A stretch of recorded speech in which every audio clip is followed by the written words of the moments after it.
Penyidik Pidana Khusus Pitsus Kejaksaan Tinggi Kejati Bengkulu menetapkan Kepala Bidang Sumber Daya Air SDA Dinas PUPR Provinsi Bengkulu Apizon Nazardi sebagai tersangka dalam kasus dugaan korupsi proyek pengendalian banjir air Sungai Bengkulu tahun 2019. Tersangka Aprizon diduga korupsi dalam proyek senilai 6,9 miliar rupiah yang bersumber dari APBD Provinsi Bengkulu. Beliau bertindak sebagai kuasa pengguna anggaran KPA yang menandatangani kontrak dengan CP Merbin Indah sebagai kontraktor pelaksana.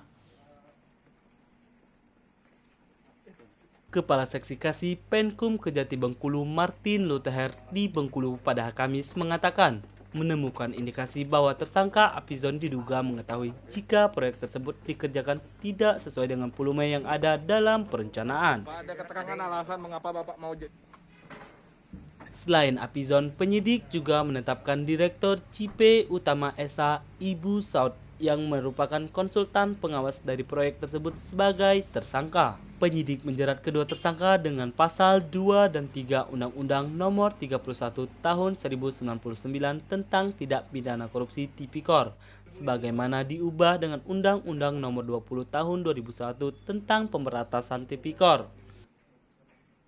Pada hari ini, Kamis tanggal 14 Januari 2021, penyidik Kejati Bengkulu kembali melakukan penahanan terhadap perkara dugaan tindak pidana korupsi pengendali banjir air Bengkulu tahun 2019.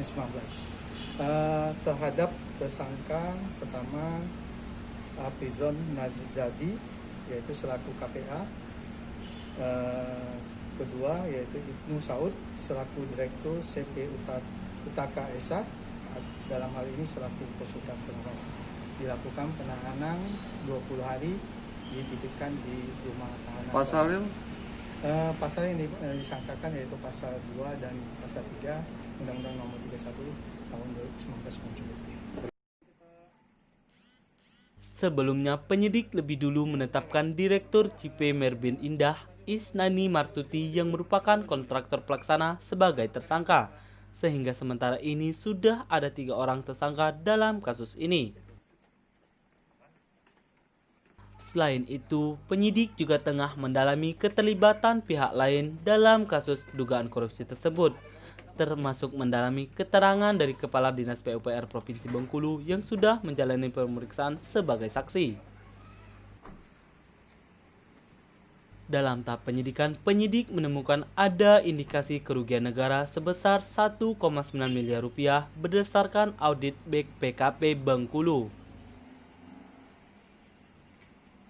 Sebelumnya, penyidik Pitsus Kejati Bengkulu melakukan penggeledahan di kantor Dinas PUPR Provinsi Bengkulu serta kantor CP Merbin Indah dan menyita sedikitnya 14 dokumen. Dari Bengkulu, Karmi Nanda Antara Bengkulu.com mewartakan.